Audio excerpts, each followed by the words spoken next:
네, 이번 시간은 점유보호 청구권입니다. 자, 점유보호 청구권 파트가 있습니다. 점유권 보게 되면 뭐 점유의 승계 등 여러 가지 규정을 봤는데 이 규정은 점유권이 방해를 받는 거예요. 근데 방해의 모습이 뭐가 있냐면 점유 자체를 빼앗기는 경우가 있을 거고요.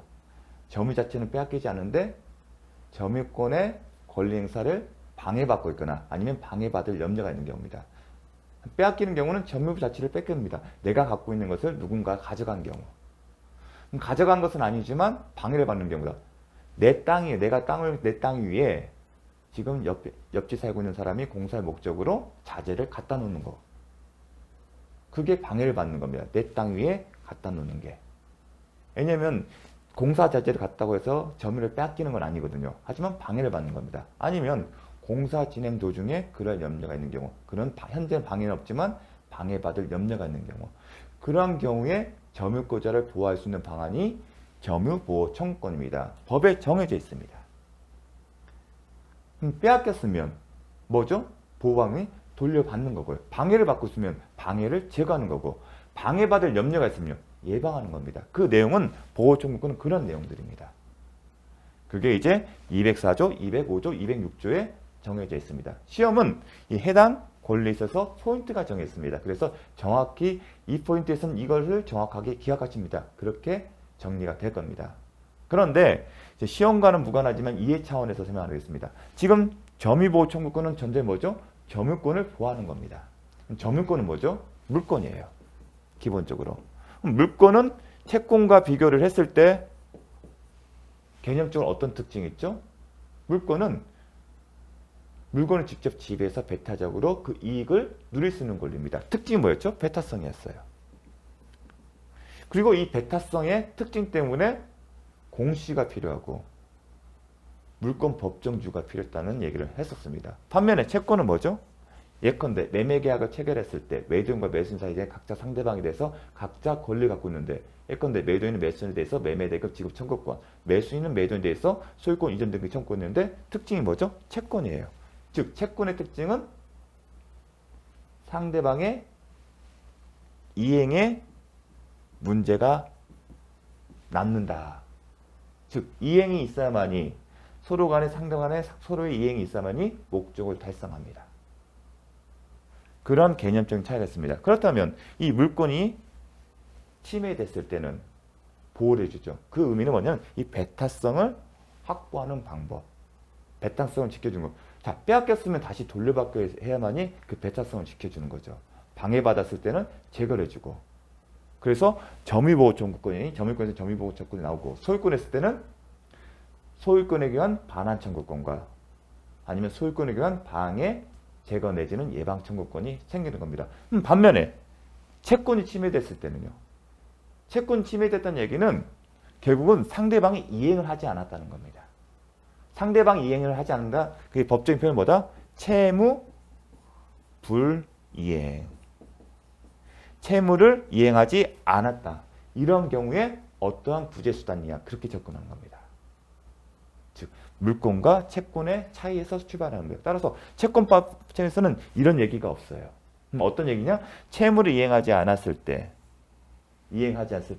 계약의 경우는 해제하거나 아니면 손해배상을 청구할 수 있다. 이런 구제수단을 언급합니다. 다르죠.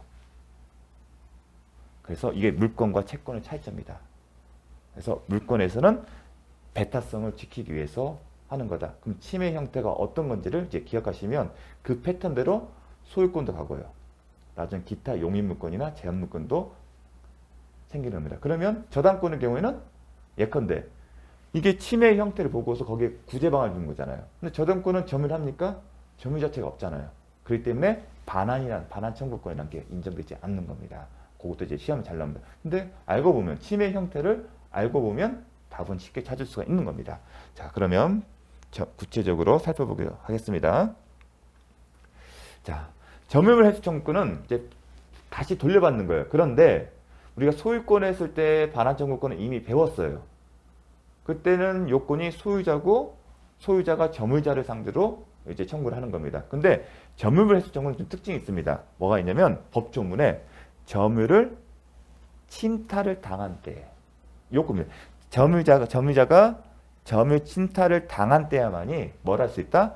물건의 반환 및 손해배상을 청구할 수 있다는 겁니다. 요건이 침탈을 당해야 합니다. 그럼 침탈의 개념이 뭐냐? 침탈이란 점유자가 자신의 의사에 의하지 않고 사실상 지배를 빼앗긴 경우입니다. 이게 중요합니다. 의사에 의하지 않고 빼앗긴 경우. 그런 경우에만 204조에 기초해서 반환 청구를 할 수 있는 겁니다. 침탈이 아니면 반환 해수 청구를 못 한다는 겁니다. 해수라는 것은 반환이에요. 그래서 이 부분이 시험에 잘 나옵니다. 그러면 시험 집제는 기출은 이렇게 나옵니다. 침탈. 상대방의 사기에 의해 물건을 인도한 경우. 즉 사기를 당해서 물건을 넘겨준 경우. 그럼 그 경우는 침탈이냐? 침탈이 아닙니다. 왜냐하면 사기는 배웠죠. 사기의 의사표시는 의사표시가 일치해요. 다만 동기착오가 있을 뿐입니다. 그 얘기는 뭐냐면 자기의 의사표시에 의해서 넘겨줍니다. 다만 그 의사표시에 하자가 있을 뿐인 거죠. 의사표시를 형성하는 과정에서. 그래서 사기는 침탈이 아니기 때문에 점유물 반환 청구권은 발생하지 않는다는 게 맞는 지문입니다. 이 사람은 그럼 어떻게 보호를 받을까요? 사기를 당했으면 의사표시에 하자가 있는 거고 그 하자를 일단 하자가 있다 하더라도 유효하지 않습니까? 그러면 사기한 의사표시를 취소하고 취소를 하게 되면 소유권을 회복하기 때문에 그 소유권에 기해서 반환 청구권을 행사하면 되는 겁니다. 대신에 이 사람은 그래서 보호를 못 받는 게 아니라 소유권에 기해서 반환 청구권을 행사하면 되는 겁니다. 다만 침탈이 아니기 때문에 점유물 반환 청구권을 행사하지 못할 뿐이죠. 소유자는 물건을 갖고 있는 사람은 소유자 지위도 있지만 점유자 지위도 갖고 있기 때문에 자, 이해하시면 되면은 소유자가 점유자일 수도 있잖아요. 그러면 소유자이기 때문에 소유권에 기해서 권리를 행사할 수 있고 또 점유자 주에서도 권리를 행사할 수 있습니다. 지금은 뭘 물은 거죠? 점유물 반환 청구권이잖아요. 그럼 점유물 반환 청구권을 어떻게 한다? 침탈을 당한 때만 할 수가 있는 거죠. 하지만 사기의 경우는 침탈이 아니기 때문에 못하고 어떻게 보호를 받는다? 소유권에 기해서 반환 청구권을 행사하면 됩니다. 그러려면 이 사기에 의한 의사표시를 취소를 해야 합니다. 자, 여기는 이제 심화학습으로 그런 경우나 좀 이해 차원에서 이해를 해주십시오. 잊지 말 것은 침탈. 이 침탈 개념. 두 번째, 점유에는 간접 점유자도 포함이 됩니다. 즉 간접 점유자도 점유 침탈을 당한 때에는 반환 청구할 수 있습니다. 근데 현실적으로 갖고 있는 사람 누구예요?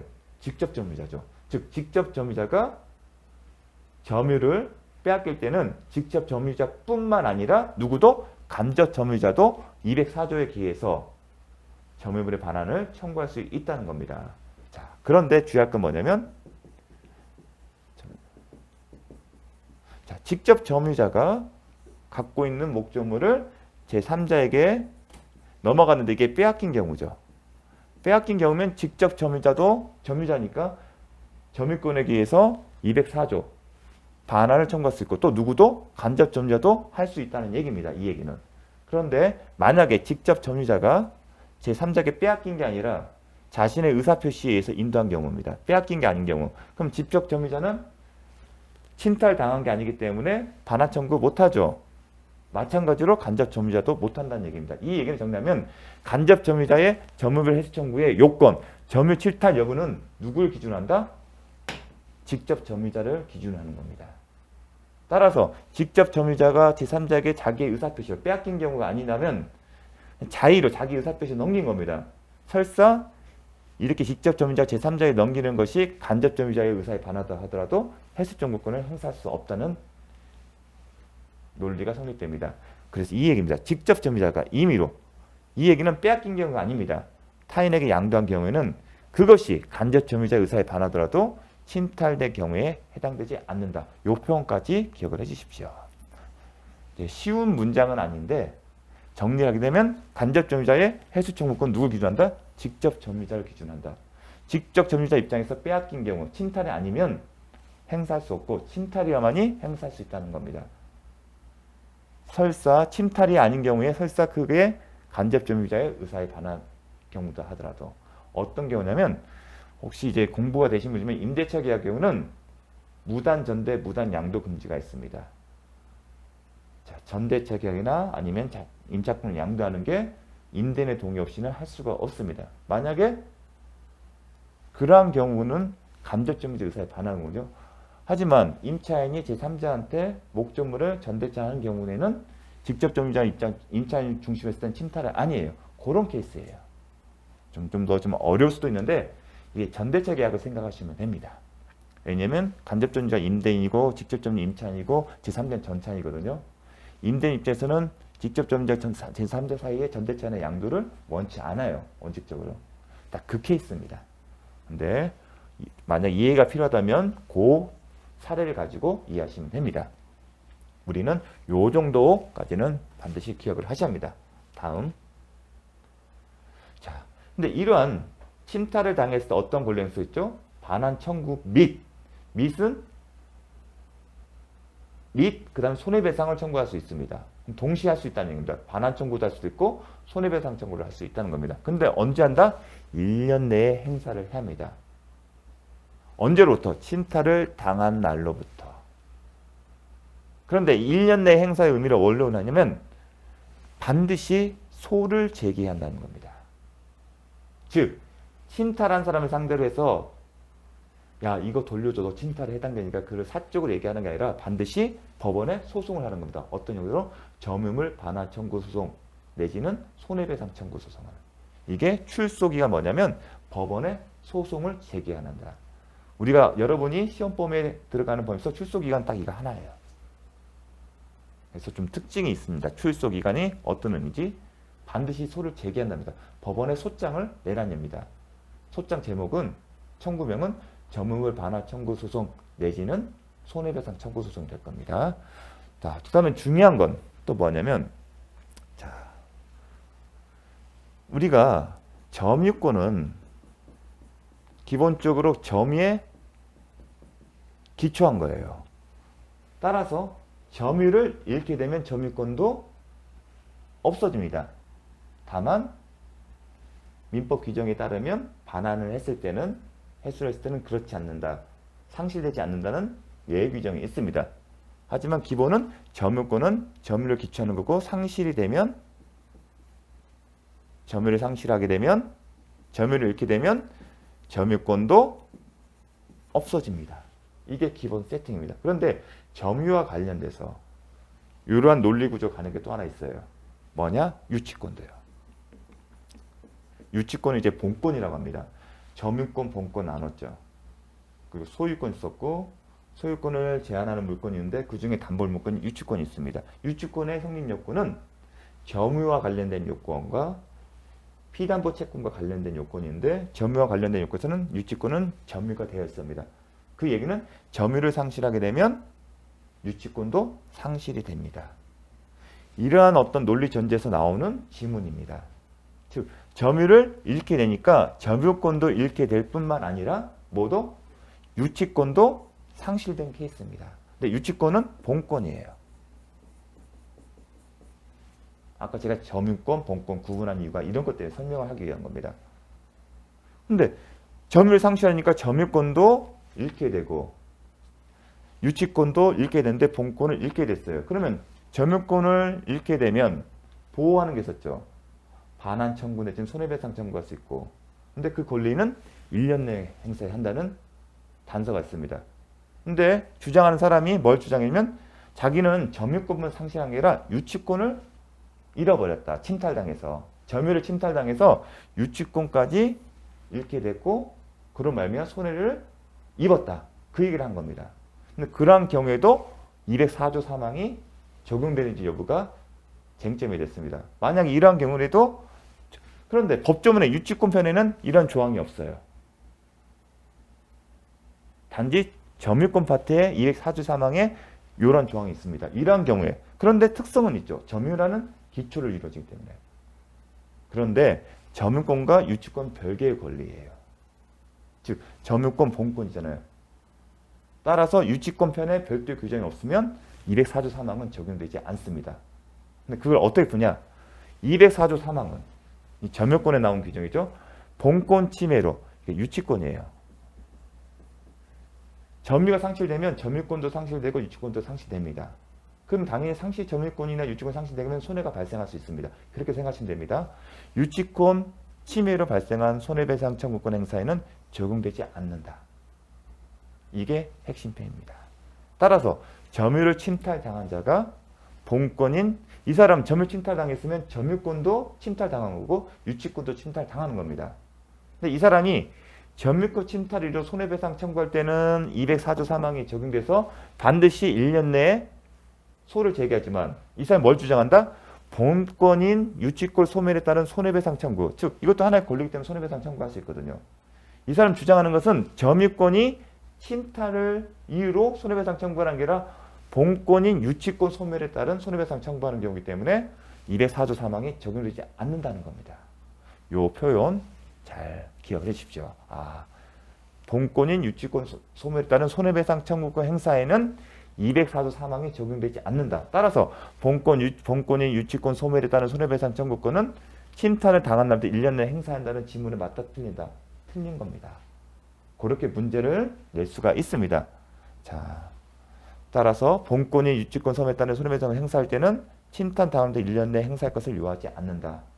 이건 맞는 지문이고 바꿔서 침탈을 당한 날부터 1년 내에 행사를 해야 한다면 틀린 지문 된다. 반드시 잘 기억을 해 주십시오. 2021년 선고된 판결이기 때문에 다른 지역에서는 출제됐지만 아직 공인중개사에서는 최근에 출제된 바가 없습니다. 따라서 요거는 출제 가능성이 있습니다. 다음 상호침탈. 상호침탈도 이론적으로는 논쟁이 있었는데 판례가 없었어요. 그런데 최근에 이 케이스에 대해서 대법원이 판시한 내용이 있습니다. 그러면 상호침탈, 제목은 이겁니다. 상호침탈의 경우에도 204조 1항에 따른 회수를 청구할 수 있는지 여부. 이게 쟁점의 제목입니다. 그러면 상호침탈의 경우 어떠한 경우인지를 기억을 하십니다. 어떤 경우냐면 이 사례를 기억하셔야 합니다. A가 노트북을 갖고 오셨어요. 근데 누가? B가 훔쳐갔어요. 그럼 훔쳐갔다는 얘기는 A의 의사에 반해서 사실상 지배를 빼앗긴 경우에 침탈에 해당됩니다. 자, 어떤 경우입니다. A가 노트북을 갖고 있어요. 노트북을 갖고 있는데 B가 훔쳤다 그러면 절도라고 그러죠.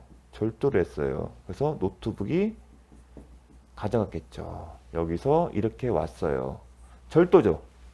절도는 침탈이에요.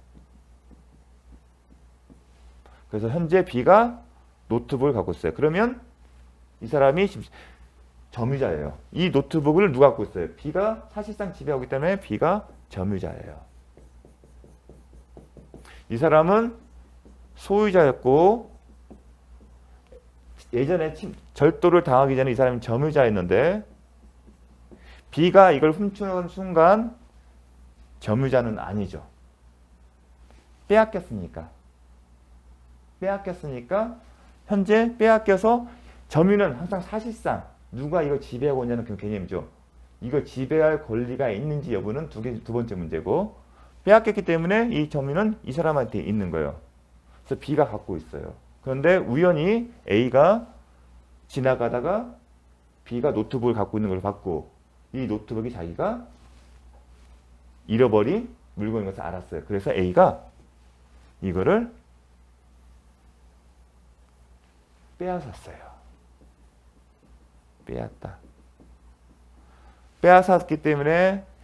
빼앗기 때문에 이 사람은 다시 점유를 상실했고요. 다시 이 사람이 점유를 하게 됐습니다. 점유자가 됐겠죠. 이게 상호 침탈이에요. 처음에 B가 한번 침탈을 했죠. 절도로. 그러다 나중에 A가 다시 빼앗았어요. 그냥 빼앗은 거예요. 이거 너 내 건데 이게 너 훔쳐간 거지? 하고 빼앗은 거예요. 원칙적으로는 소송을 통해서 반환을 받아야겠는데 그게 아니었어요. 그냥 빼앗았어요. 자력구제. 사적으로 걔네 힘으로써 이걸 뺏은 겁니다. 이것도 침탈이에요. 그러면 시간적으로 B가 이걸 훔쳐갔을 때 이 사람은 소유자 지위에도 있었지만 점유자 지위에 있었고 침탈을 당한 경우이기 때문에 204조에 의해서 회수 청구 및 손해배상 청구를 할 수 있었죠. A가 B를 상대로. 그런데 B가 비록 훔친 거지만 이 사람도 점유자였어요. B의 입장에서 근데 A가 다시 이것을 빼앗아 갔어요. 빼앗는 건 침탈에 해당되죠.